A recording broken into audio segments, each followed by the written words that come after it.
Hello, I'm Kasia Madeira. You're watching Impact from the BBC. Now, it's fake news, but with a twist. A YouTube star is inserting himself into interviews with the US president and asking fake questions, only for the interview to be then followed up with a song. Randy Rainbow, and yes, that is his real name, has racked up nearly 650,000 followers on Facebook.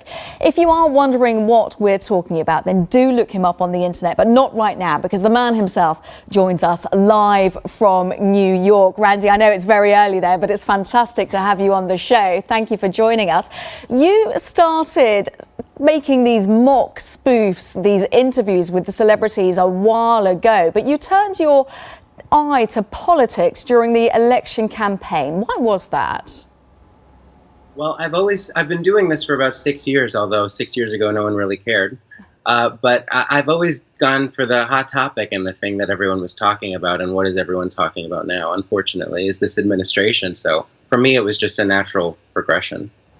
Now, some of your interviews are pretty scathing. You do really take the mickey quite intensely. Do you think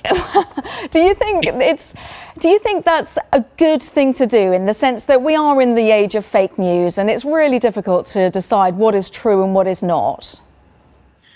Why do you think people are confused by my fake news? That it might be?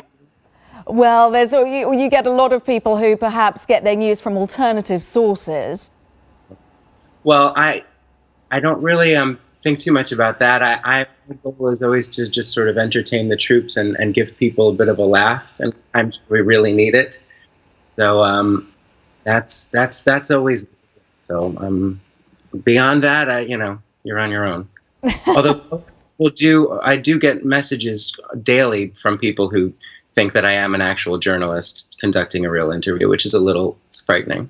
Well, that's the thing, isn't it? Because some of your interviews, they do look so real. Obviously, you then go into a whole song and dance routine, which I know that you edit yourself at home, but they are very real looking. Well, thank you. I'm glad. I as you might know, I do everything by myself out of my little studio apartment. So technically, it's not a giant production, but I do try my best to make it look good. I'm glad it's working. Now, in terms of taking the topics, you really do touch upon some serious issues. Of course, you looked at the DACA, the scrapping of the Deferred Action for Protection of Childhood Arrivals. These are serious topics that you are turning into a song and dance routine. There's an element of balance. How do you do that? Again, I try only to be amusing. I hope that certainly as the topics get more serious, that I'm able to insert some of my opinions and maybe a little common sense, I suppose. I suppose it is a difficult balance, because you don't want to make too light of serious issues, but I kind of just trust that people to just trust the comedy, and there's truth in comedy, so I think that's what people are responding to. Now, media organisations especially, we're always agonising about how to engage with young people, and you are doing that. You're doing it in a witty way. But is there a worry that you are blurring the lines between entertainment and information? Well, now there is. I never thought about this. No, I hope that my audience is certainly intelligent enough to decipher that this is parody and that I'm spoofing the interviews. I don't know. I've never really, to be honest with you. Oh, well, I'm sorry to ask you these deep questions at that time in the morning. I know it's early in the morning there. But in terms of the music, you go for the big hits. You go for Hamilton and Wicked, all the fantastic songs that are really popular right now.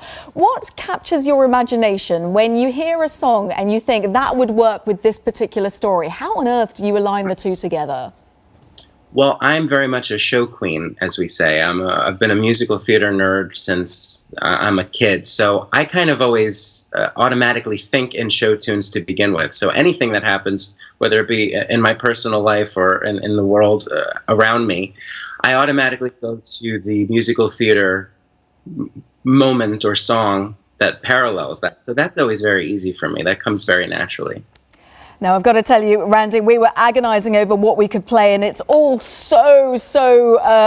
well, it's very naughty, so we had to play it safe. But it was wonderful to have you live on BBC News. Randy Rainbow, and you've got to check him out on the web, on the internet, because he has an enormous amount of followers. Randy, thank you very much. Thank you. It was a pleasure.